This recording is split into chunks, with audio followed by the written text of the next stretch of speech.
Team China led the competition through 5 rotations, but a disastrous high bar rotation allowed Team Japan to take the gold in the men's team all-around. Also, what was expected to be a tight battle for bronze ended up going to the United States after an error-free competition. Welcome to Neutral Deductions, a podcast all about men's gymnastics. I am Gabe Sanchez, and I'm joined by Christian Marsh. We are guest hosting the podcast while your normal host, Kensley, is in Paris working with NBC. This is episode 43, where we'll be recapping the team finals of the 2024 Paris Olympic Games.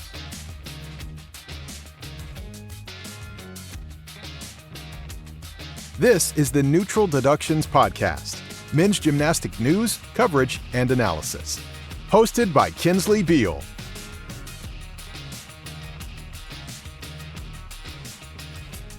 As we just mentioned, we're guest hosting the podcast for Kensley. Even though you won't hear her voice on the podcast right now, she's in Paris making a substantial impact on NBC's gymnastics coverage. We're thrilled that our contributions will be reaching millions of Olympic viewers, and in her absence, Christian and I are here to take the mic. So let's kick off the show. Hey Christian, that was a wild team final, wasn't it? Oh, I am feeling like a hurricane. I felt every emotion you could feel during that. It was absolutely crazy from start to finish. I agree. And it was some crazy gymnastics we saw too. Just exactly what you want the Olympics to be.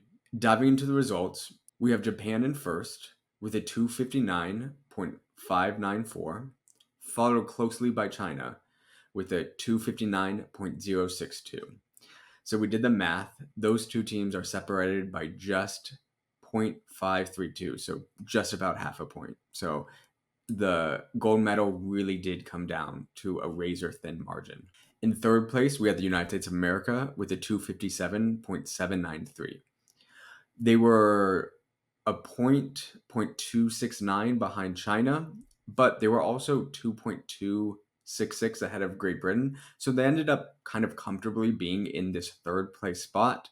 But again, that wasn't assured, and they had to work really hard to get there. Finishing out the top 5 was Great Britain in fourth with a 255.527 and Ukraine with a 254.761. So let's start off with China. Christian, can you give me the background on how Team China looked coming into this competition? I mean, they looked great. They had, won the qualifying session. And then at the start of this meet, they started very strong on floor, kept that momentum going to pommel horse rings. They looked so good through the first 5. And it really was that last event that made all the difference. Yeah, for sure. So they started off on floor with Japan. Can you explain how the lineup works in team finals? Yeah, so it's actually pretty similar to the new NCAA format where both teams start on the same event in this case. So the first and second place qualifying teams, which were China and Japan, and then they alternate one athlete after the other and then continue in Olympic order. Yeah, so I think that's pretty neat. It doesn't necessarily give the teams time to build momentum because there's another athlete that kind of is sandwiched in between each of your athletes. So it's kind of unique in the way that they do that, but I think it makes for a really good viewing experience. So China starts on floor. I think the highest score from China was Su Weide, who got a 14.333. That score alone boosted their floor score from day one by over a point. So in qualifications, they got a 41.4, and then in a final, they got 42.5. So they really came in swinging. Not only did they top the score in day one, but they really wanted to come back and show that they meant business on day 2. They continued strong on pommel horse, mid to low 14s from Xiao and Zheng, and then Zhou Jingyuan recorded the highest score with a 14.8. He's got a gorgeous line. It was fantastic to see him swing. And again, they're improving their results from qualifications. So they're about 0.3 higher on pommel horse from day 1 to day 2. So again, just they mean business. They are showing how good they are. So next event is rings. They have really good routines from Zhang and Zhou. A little bit of swing from each of them, but nothing to be too concerned about. And then the next person to come up was Liu Yang, reigning Olympic champion. How does he do? Liu knocked it out of the park and then some. Not only did he upgrade from qualifications, doing a 6.5 today instead of a 6.4 as he did in quals. But he also hit for a 9.0 execution score, hitting a 15.5, which is the highest score on rings by a decent margin. It was phenomenal. And that was also with a 1/10 hop on his dismount. So he took the 3/10 in quals. He knocked that down to a 1/10. And if he seems to do that same set and stick to dismount, we could see him win with above a 9.0 execution, and that would be absolutely unreal. Yeah, that would just be insane. I really loved Liu Young's ring routine today. I mean, it's always great, but he flared out his hands on his inverted crosses, and again, he we know he does the flare with the head roll, but he just always includes something that shows that he has such great control of the event, and that he likes to include that flare and makes it entertaining for the viewer. So while the team score did not improve that much from day one to day two, only a tenth, they still were on this roll. They were still performing great routine. So the next event they went to was vault. One thing that I was a little bit surprised about was they had Su Weida compete on vault, even though during qualifications, Liu Yang also competed on vault. They competed the same difficulty of vault, 5.2, but Liu Yang scored significantly higher than Su Weida did on day one by over a point. So it was really surprising to see that Team China chose to put him up in the final. So how did that decision work out for Team China? Unfortunately, not well. Sueda, he went up and he fell on his 2.5, which was a sizable blow to their vault scores. Vault has the highest execution score generally of all of the events, and so the scores are highest among the highest of all the events. We can kind of understand, Sueda just did an awesome floor routine. He has the capability to do it, so it's not surprising. But on the other hand, Liu Yang was only competing on still rings, so you would think that maybe you could spread the workload around to other team members, especially because it was the same difficulty vault and he performed so well in qualification. So that was a little bit disappointing for Team China. Their score compared to qualifications went down by more than a point, but they still had this huge lead over the competition. Like we mentioned, they were slowly improving their scores from day one, so it wasn't too concerning for them at this point. The next event they went to was parallel bars. How did Team China do on parallel bars? Once again, they did very well. They didn't quite top their 46.3 that they got in qualifications, but I cannot stress enough how unreal it is to average above a 15 across three athletes on any event. And so they ended up with a 45.8, which is still phenomenal, averaging above a 15. And Zhou Jingyuan, of course, had an amazing routine, but there were shockingly some minor errors, a short handstand and a step on the landing, but he still scored a 16. So don't worry, he is doing his thing better than anyone who has ever lived. Yeah, it's so crazy when you see his routine that you can actually pick out a visible error. You're like, oh, jeez, that wasn't a great routine for him. But then he still scored a 16. So he is just out of this world on that. So at the end of five rotations, Team China had a 219.3, was more than 3 points ahead of their rival Japan. It just looked like even as good as they did on day one, they were doing even better on day two, even considering that fall. So it seemed like China was almost had the gold wrapped up. Rotating with China at the same time was Team Japan, and they kind of had a different story through the first five rotations. So walk us through how Japan did back on floor. Japan balled out on floor. Both Oka and Daiki scored a 14.6. And so we thought Daiki was, fully back in it. They had beaten their qualification team score with a 43.3. And I'd also like to point out that Oka, I do not remember if he stuck every single pass, but it was at least four, including his blind landing dismount, a 2.5, in which you're not able, a backwards 2.5, in which you're not able to spot the floor. I mean, he was out there like someone had glued his feet to the floor. It was fantastic. It was truly a treat to watch. And Daiki did a huge double-double, huge triple-double before that. And on the double-double, he managed to kick out and stick upright. Yeah, and One thing that was really nice to see is we thought, oh, Daiki's back after this. He had that rough day in qualifications, but he started off with this great floor set, and we thought, okay, Daiki's here to play.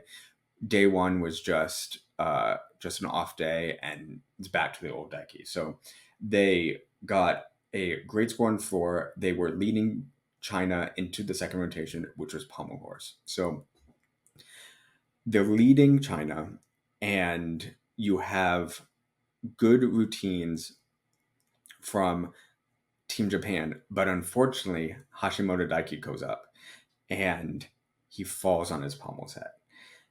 And this kind of whiplashes us back to qualification days. We're like, oh no, is did Daiki just get lucky with the floor? Is he really not uh, prepared for these Olympics? Is he not going to be able to make it through another day of competition? So it was really hard to see Daiki fall again.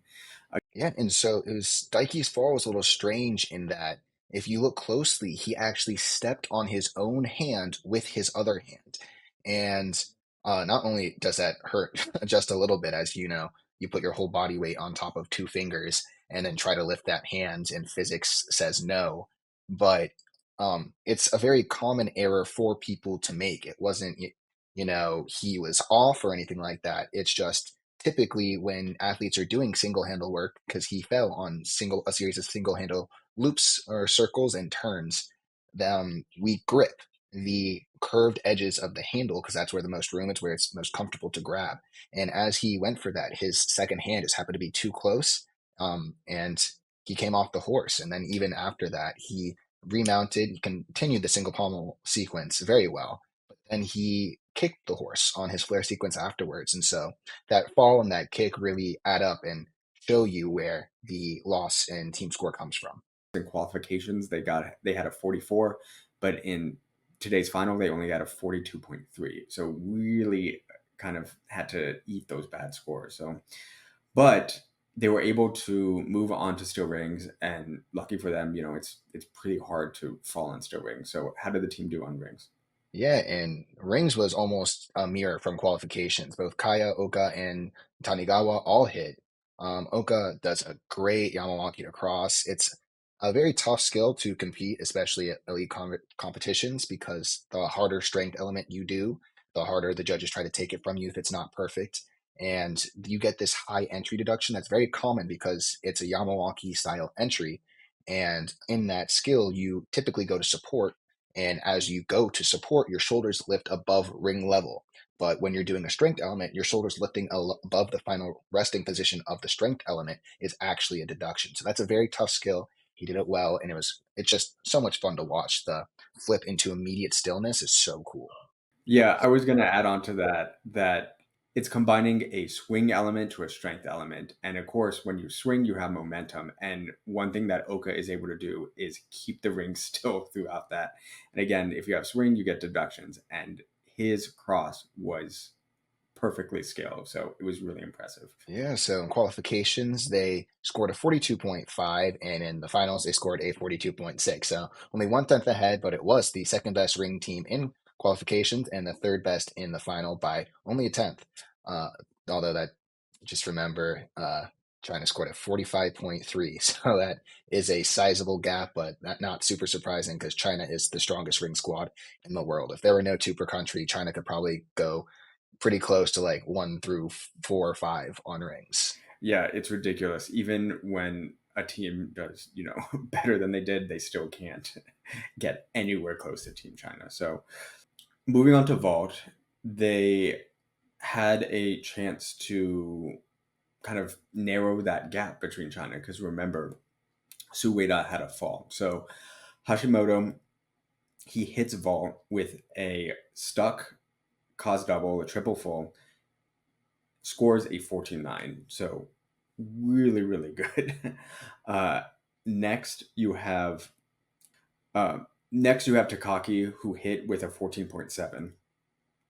So what happened on their third vault? So Tanigawa does a gorgeous, very high difficulty value vault, and he's known for doing it well, even sticking it on occasion. He does a front handspring double pike with a half twist on the second flip. So typically you can spot the floor, see the landing, put your feet straight to it, and stick upright. The hard part's, getting that much height and power to get the two flips around. And unfortunately, he just did not have the gas in the tank. It didn't seem as if he had quite as much power as he would have needed to land the skill. So he landed short on his pike dragalescu or his risei guang two. And instead of pulling away from with what could have been a massive score, Japan kind of matched China with, two hit vaults and a fall. Yeah, so a little bit disappointing for them. And remember, they're already counting Daiki's fall on pommel horse from earlier, so not what they wanted at this point. So the team moved on to parallel bars next. How did they do on parallel They bars? did all right on parallel bars. They got a 45.2 in qualifications. They only got a 44.4 today, so not quite averaging that 15, instead they're averaging closer to a 14.7. So Kaya, Oka, and Tanigawa all hit some handstands, short handstands, nothing outstanding. Yeah, Gabe, was there anything interesting you noticed about the Japanese routines? So there's this technique that all the Japanese gymnasts do, and it's on a front rise. They fold their hips over almost like a mana.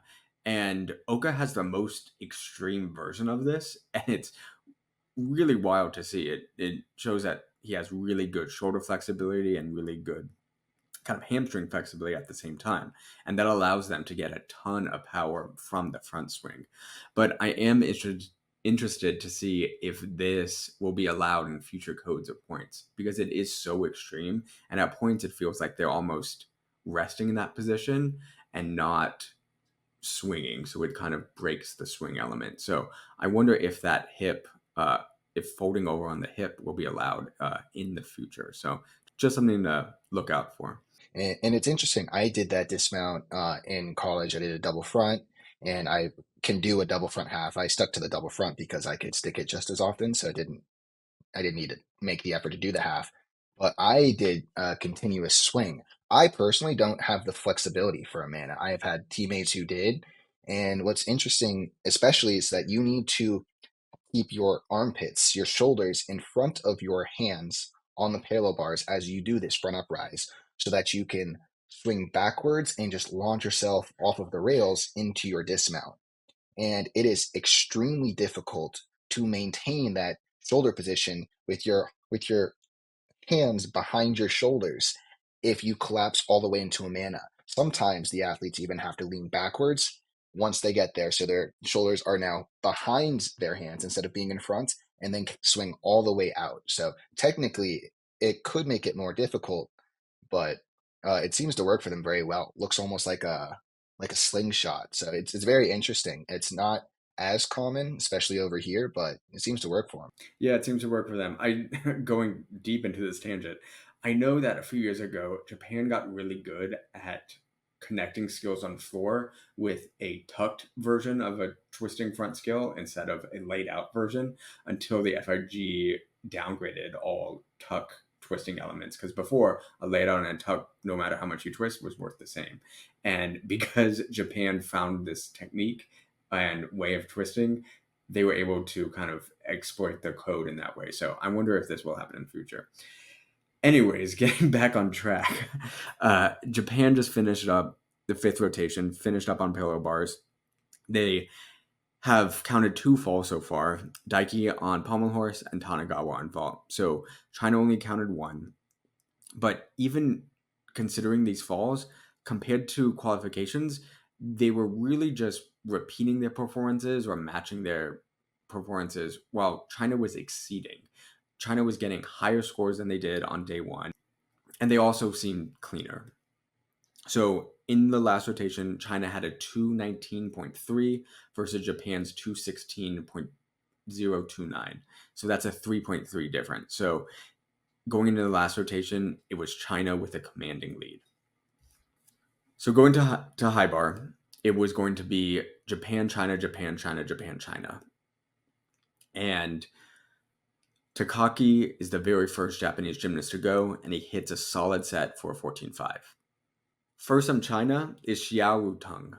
He goes, he's off on a number of skills, and he's short on the dismount, and he puts his knee down and only scores a 13.03.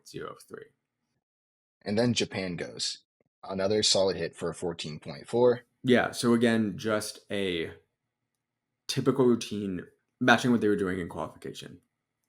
While Oka is going, China actually submitted a inquiry on Xiao Ruteng's high bar set, and it was actually bumped up to by zero point 0.4 to a 13.433.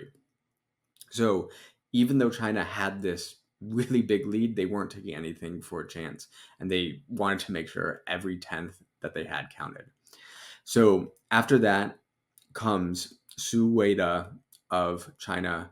Again, he fell on vault. How does he do on high bar? Unfortunately, not as well as we would have hoped. He had a kind of strange talk full. It looked like he was going the wrong way or that he was going to grab it wrong. And he fell twice, between that Coleman and his Lucan. He finished with a score of 11.6. So that is essentially the entire lead right there because this athlete's capable of scoring, 14 on this event, and he instead puts up an 11 and change. So that was really devastating to China's lead and for their momentum going in because they had looked, pretty much indestructible all day. Yeah, and really hard. And I think we should also mention that Sueda was originally a replacement athlete for this team. He was not named to the original team of five, and he only came in after his teammate Sun Wei was not medically able to continue the competition. So unfortunate for him to end his day with a routine like that. But what that ended up doing was basically flipping the scores, and now Japan was leading just barely, with each team only having one routine to go. So, who is up for Team Japan? It's Hashimoto Daiki, reigning Olympic champion on the high bar. Yeah, no, he was able to bounce back on high bar. We know he had the fall on his dismount and qualifications, but today he put it to his feet. And that just had to be feel fantastic after, the disappointment of not being able to defend his Olympic high bar gold to now bounce back when the team needed him. All the cards are down. It was their chance to seize the moment. He was the guy they could count on, and he got it done, scoring a 14.566. Yeah, it was a good routine. Daiki is capable of a little bit more, but again, the pressure from knowing that, oh, Team Japan is back in this, and the pressure from falling on day one, I think it was an impressive routine and a really gutsy routine on top of that. So the last competitor for Team China was Zhang Boheng. And it just so happens that Zhang was the top qualifier on high bar from qualifications. So if you want anyone to be your last guy up, you want it to be Zhang. He needed around a 15.2 to win. So even though he was the top qualifier, he only scored around a 15. So 15.2 was definitely going to be a big task for him to accomplish. He does a routine. It's solid. Unfortunately, he does have a large step on the landing. And pretty much from that moment, Team Japan knew it wasn't going to be enough and they were going to be Olympic champions. So, score comes up. He gets a 14.7. Japan wins Olympic team gold and China Olympic silver. Understandably, and the whole Chinese team, they were visibly very upset. And, I don't blame them. That was, really tough to be in that position and have that happen. In Jung Bo-hung, I'm sure he's kicking himself just as much. 15-2 is a lot, but, it wasn't out of the question, especially when you see he took a 310 step on his dismount. And, because it was quite a large step, it, was unsteady. 3/10 for this step. And, it's possible the judges took another 3/10 in lack of preparation for landing, right? So that right there could have been all the way up to a 15-3, and they could have gotten it done by a little less than a tenth. Right. And so obviously it doesn't exactly come down to literally whether or not Jung stuck his dismount or not. Those tenths are spread among the team and what they did all day. It just was really tough to be in that position. And I really feel for him. And so switching gears a little bit, there was some talk about Sueda because he had such a rough day with his, two falls on high bar and his fall on vault that, hey, maybe he should have been replaced with Shi Kong instead. right? And when Soon Wei was injured and needed to be replaced, right? And Shi Kong also happens to be not only their national champion this year in China, of course, but also their high bar champion. So, it is not the craziest thing in the world to say, hey, maybe, if you picked your national champion and also your high part champion, he might have been able to get it done for y'all today. But regardless, what happened was really tough. And I know Sueda more than anything anyone can say is kicking himself. So I really feel for him in that position. But, shout out the Japanese team. There was blood in the water and they got active. The final scores again was a 259.594 versus a 259.062. A really narrow gap, but because of that high bar rotation, Japan pulled it out at the end. One thing that I think should be noted is Japan and China both scored higher in qualifications than they did in team finals. And I think that partly came down to the pressure that they felt in this competition. It's very likely that all the athletes on the team knew that they were the two teams gunning for gold. And when that happens, the pressure got to both of those teams. So neither of them performed as high as they could have. But in the end, Japan did just enough to take the gold away.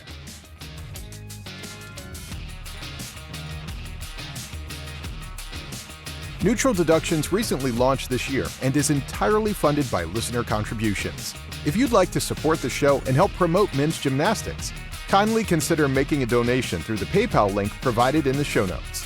All donations are greatly appreciated. Thank you.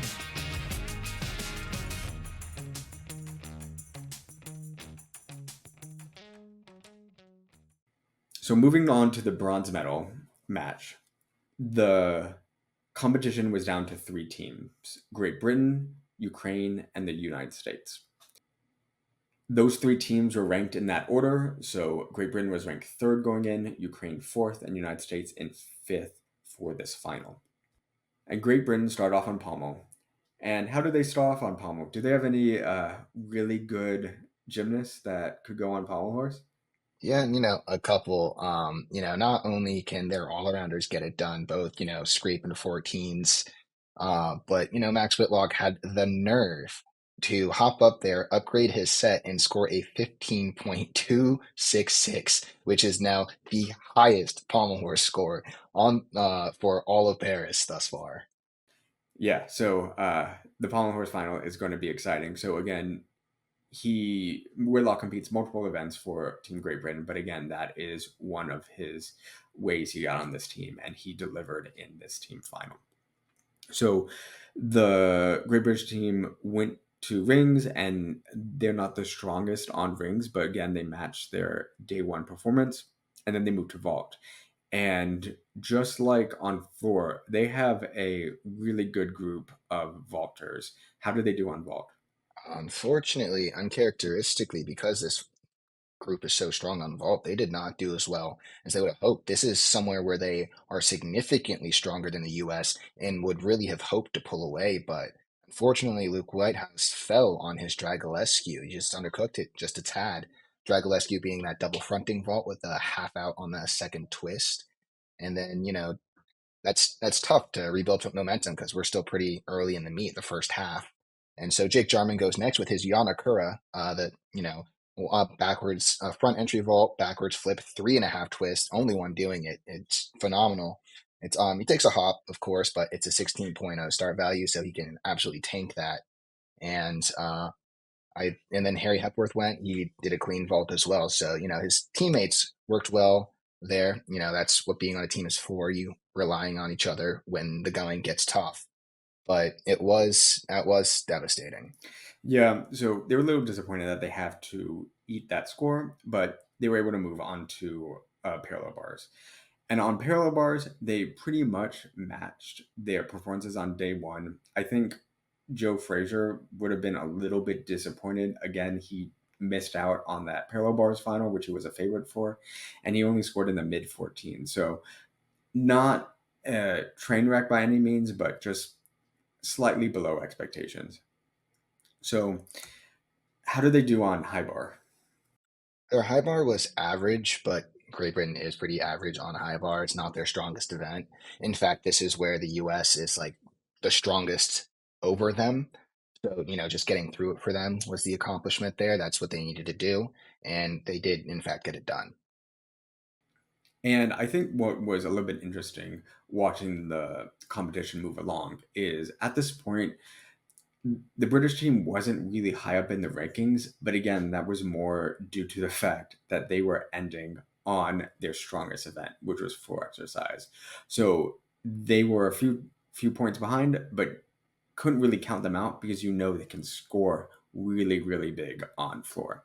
On floor, Lou Whitehouse kicked it with a 14.5, Hepworth falling to 14.7, and Jake Jarman with a 14.96. So those are three great scores. 14.96 being about the highest floor score of Paris so far, with only Jake himself scoring about that high. So they have the most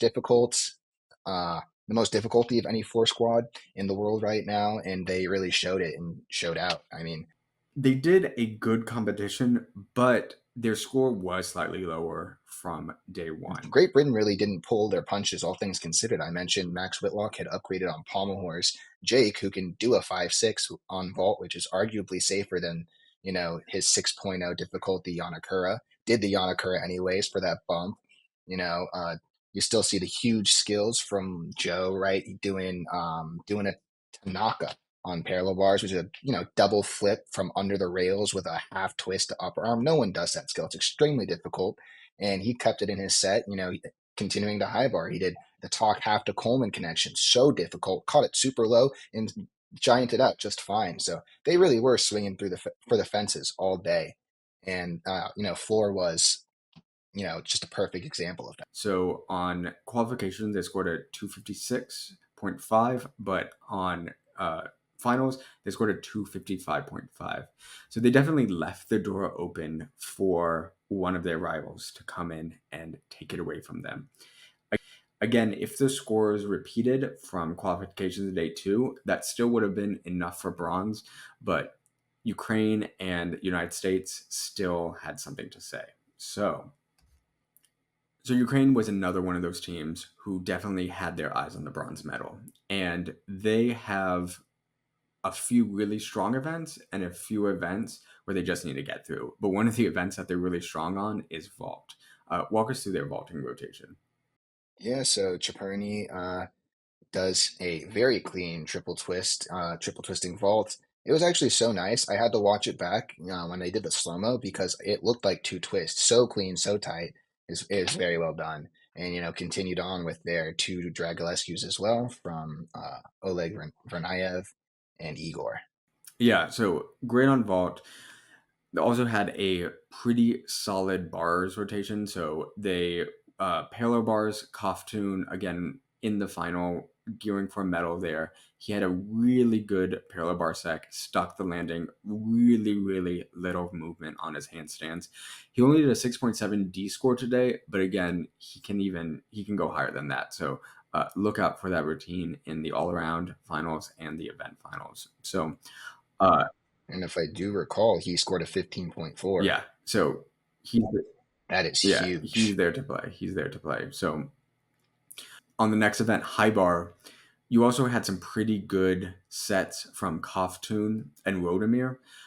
Really good swing, great release moves, really entertaining to see. So unfortunately, Ukraine did have some rough spots too. So Oleg Vernayev's routine on high bar was a little bit rough. He missed a few handstands and he had a pretty large error on his dismount. So that was a little bit unfortunate to see.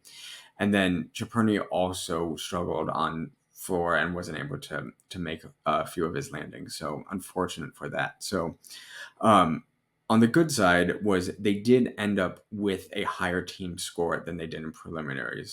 Yeah, and team finals, they had a 254.761, and in quals they had a 253.893. So improving by just about a point there. Yeah, so Ukraine improved, but again, not as hot, wasn't able to catch the score of Great Britain. But that leads to the final team that was in contention for the bronze, which was Team USA. And because of their fifth place finish in qualifications, they actually started on rings with Italy. So out of the two main groups, but again, doesn't matter where you start, just matters how you finish. So how do they do kicking off the competition on rings? I was pretty proud of our ring squad. I'm not going to lie. All of our athletes scored above a 14 today. So Fred Richard, just above a 14. Brody, a little higher. And then Asher Hong, oh, man, the myth, the legend, hitting above a 14.5 there. So we started strong. We started sticky. And I was feeling the move, feeling the beat because these guys, like you could tell they meant business. They were going from absolute stoic, looking like they could charge through a brick wall, to cheering. Like I felt like myself become a bald eagle as they took the floor. It was fantastic. That's good.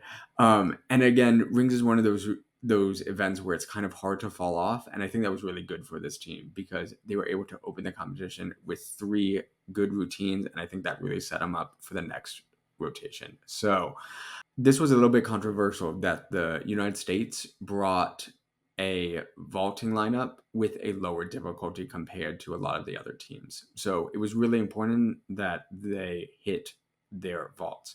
So how did they do on vault? They got sticky.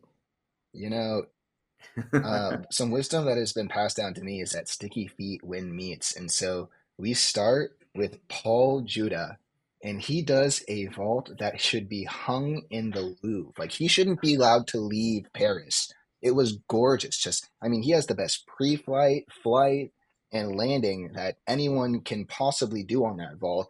And they still found a way to take 5.10s. I'm actually still mad about it currently, and would feel pretty confident arguing with someone about it, but I won't in this moment, I promise. And so he sticks his vault, gorgeous, and Brody is up next, and of course he's not going to let Paul have all the glory. And so Brody hits, and he got some big height off the table. I hope there are pictures somewhere because he was flying, and also sticks it like it was champs. Yeah, it was fantastic. And so at this point, I'm like running, screaming around my living room. Now it's Asher's turn. I could tell he is ready to body this vault. He sets his jaw. I could see the fire in his eyes. He tears down that runway, hits the table, and does a gorgeous Risei Guang. He takes a hop because, of course, that vault is absurd and very hard and quite literally death defying. But it was a great vault, good landing position, and he scores very well as well. So the U.S. did bring a weak vault team, doing 5-2, 5-2, 6-0, whereas the British were doing 5-6, 5-6, 6-0. But because the boys were able to come out, stick their landing, and the Asher was able to, do his 6-0, we were able to, keep ground, if not gain it, in an area we were expecting to lose substantially. And once again, that all came down to the fact that Luke had the mishap on his vault. So it's really crazy how quickly things can swing, and something that could be a weakness turns into a strength. Yeah, and I think this was a really important kind of event for Team USA because one of the ways you win a team competition is you need to put together good routines and excellent routines. And I think we saw that the United States was coming to compete excellent routines. And that really followed into the next events. So from vault, the team went to parallel bars. They have a solid parallel bars day. It matched their score from day one, but again, they had a pretty solid rotation on day one. So they were really matching that. And again, they matched it with just good routines, and no big major errors. So that led them into the next event, high bar. High bar was a struggle for a lot of teams here, but the United States had potential to really outclass the field. So how do they do on high bar? Well, Paul Judah was first up, and who has been, arguably, and in my opinion, the MVP of Paris so far for the U.S. men. does his upstart. He gets ready to start his set, and he arches backwards on in handstand, and my heart dropped to my stomach in that exact moment. And then he pulled himself over the right side of the bar and continued with his set, and my heart back up with it, and continued through a pretty good set. We see beautiful high bar from Paul, so I feel like we're desensitized at this point. So he scores, uh, low to mid 13, and that is what he really needed to do. He stayed on the bar. He did not fall, hop on the landing, but really it was all right. And then it is time for Frederick Richard, who I just don't have words to express what I'm about to say other than in the most literal sense. Frederick upgraded on high bar. Remember the discrepancy over him losing his stretch to Koch at day one. So when it comes time to do his set today for team finals, you know what he does? He goes, "Oh, if you're not going to give me my stretch to Koch, I will just do a Lucan, and now you can't take it." So he upgrades. He does a Lucan, and he catches it. He catches all of his releases. He's looking great. His talks were a little flat, but then he stomps the landing, sticks it, and I just felt the power, the adrenaline, the excitement that was in the arena in my living room. It was fantastic. That was really a great moment, and truly like a pro competitive moment from such a young athlete. It was all so extremely impressive, and it was just truly a pleasure to watch. And this is one of those examples of you need a mix of good and excellent routines to win. So Judah came up with a good routine, and Richard followed back with an excellent routine. One of the skills you highlighted earlier was a Lucan. Can you explain that in a little bit more detail to people who might not know what that skill is? Yes, of course. So Lukin is a Tkachev in the stretched position with a full twist before you regrasp. It is very difficult. It's rated an F. Very few people do it. And you know, and he by doing it, even if he does pike, there is no pike Lucan. So they'll take the 10th, but he gets to retain the skill. And once again, because it's worth an F, as long as he doesn't pike too much and he catches the bar clean, he can, the judges can have that 1/10. He doesn't need it. He got credit for the skill and he gained a 10th versus what happened the first day. First day. So that is Lucan and how it worked in this set in this context.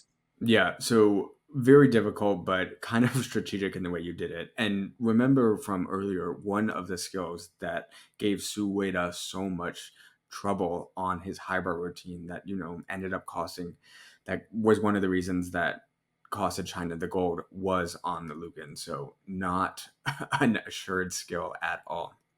So the last routine on high bar was Brody Malone, who again, he is a former world champion on high bar, but he had major errors on the qualification day, did not qualify into the finals, but he still had lots of potential. How did he do on this really pressure filled routine? Brody was in the same exact place as Daiki, where, former world champion, he knew he could win this event coming into the Olympics, and as, a mishap in qualifications prevents him from being able to do anything about it in the finals. So being in that place where you're one of the best in the world on this event, it was time to pony up. And this cowboy did in fact get in the saddle. He hit a set, it was downgraded, but he hit it, it was clean, and that had to feel good because the US needed that, and he delivered when he had to. Yeah, and it still scored really well. But it was really great to see him overcome that feeling that he must have had in day one and put together a solid set. So again, you can see it in the results. During qualifications, Team USA scored a 40.1 on high bar, but in finals, a 42.5. So again, really turning it up a notch, just showing up for the final competition. After this great high bar rotation, they move on to floor. So you have three athletes that go up: Paul Judah, Asher Hong, and Frederick Richard. How did the three of them do? Paul does his classic, not the most difficult routine we're going to see all day, but it's going to be one of the best executed routines we see all day. He takes about a 1/10 hop on each pass, and it was a clean hit, and it was good. It's what we needed. Asher Hong has a bit of a different approach. He has some monster difficulty on floor, so it was a tad hoppy, but because he does so much difficult gymnastics and, he kept it to his feet, the score was good, it was countable, and, we end with Fred, who not only does, the hard gymnastics, he does it clean. We mentioned, of course, that he's been having that Achilles tenderness, but he did his full set as he ordinarily does it today. He does the double double half, huge skill. Worth an F, very also very rare. He does the double double kick out, lands it so well.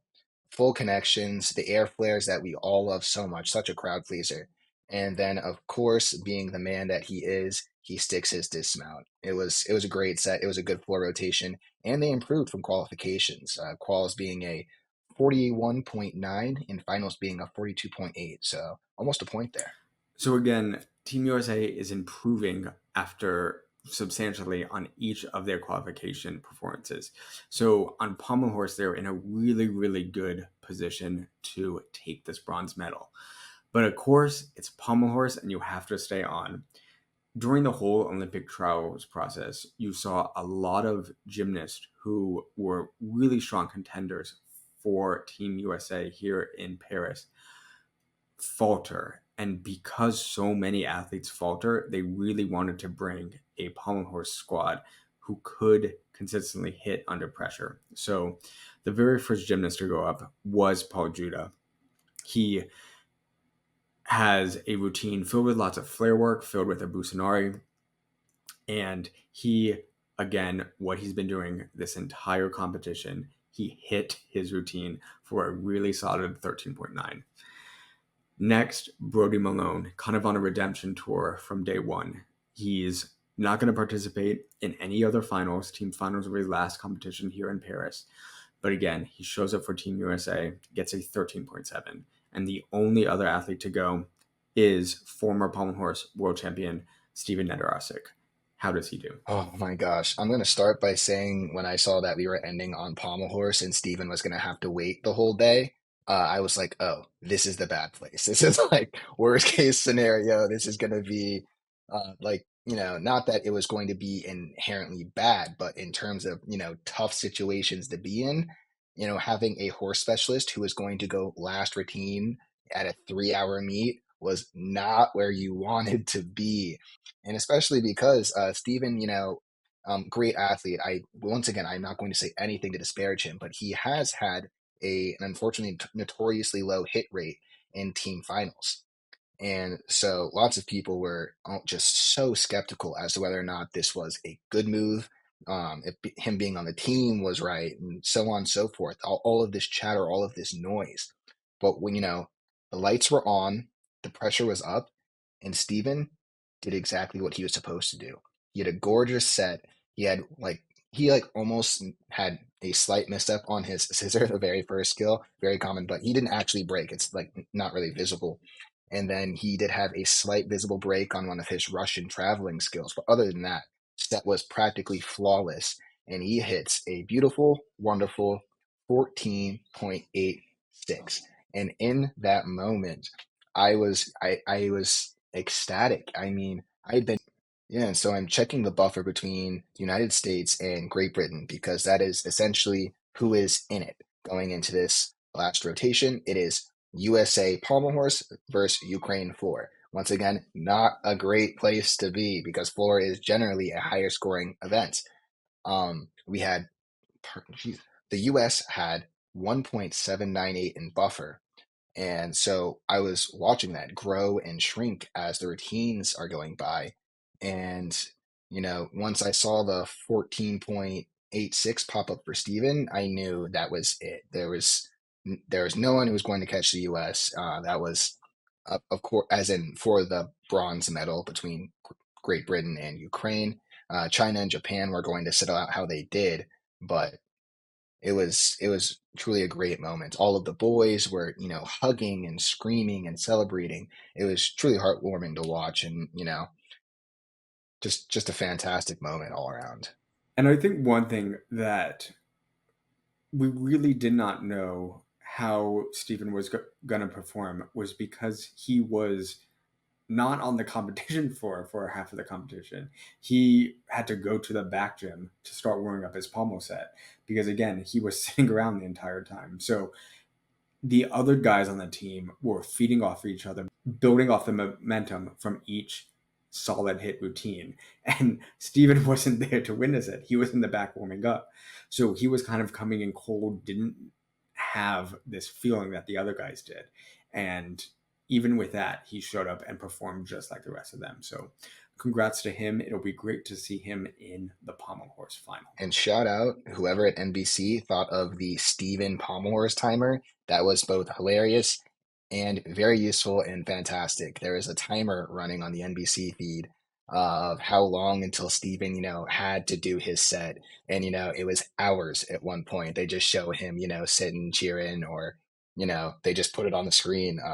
And there was a lot of tension in that moment. And, when the world needed him most, he delivered. So it's very cool. The timer was so good for building that pressure. Yeah, I hope Kensley can give us the inside scoop on the timer when she comes back from Paris. So hopefully stay tuned and we can give you that behind the scenes info. So that wrapped up the medal list, being Japan, China, followed by the USA, Great Britain, again improving, putting a good rotation together in fourth, followed up by Ukraine. The United States went 18 for 18. They seem to be the only team in the top 5 that went the whole day without a major error, which was also important because if you remember from the neutral deductions projections, not both, all Japan, China, and Ukraine had higher start values, and even Great Britain was less than a point behind. So that was the US doing their job. They needed to hit clean sets, and doing just that put them on the podium for the first time in 16 years.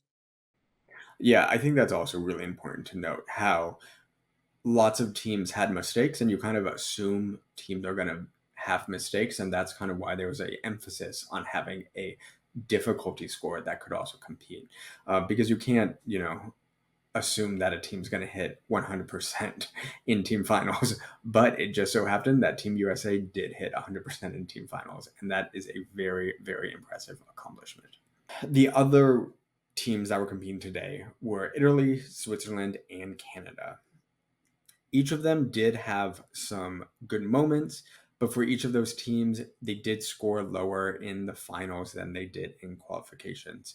Again, it's a very pressure filled situation, but it is still a huge accomplishment to qualify into the team finals at the Olympics. So, still congrats to those 3 teams. This is just kind of fun to know, kind of gives us an idea for the all around and the event finals. So we wanted to share what the highest scores on each event was. Again, you just get bonus cool points for getting the highest score in team finals, but it's cool to know nonetheless. So Jake Jarman was the top scorer on floor with a 14.966. Max Whitlock was the highest score on pommel horse with a 15.266. Lu Yang from China was the highest score on rings with a 15.5.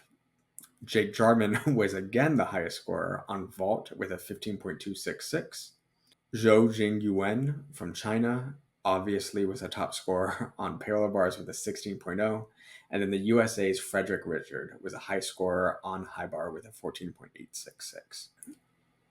The next competition will be the men's all around that will take place on August 31st. And Christian and I will be back in your feeds to give you the details on that competition as well. Yeah, I got it up right here. So the men's all around final will be the 31st at 11:30 a.m. Eastern time.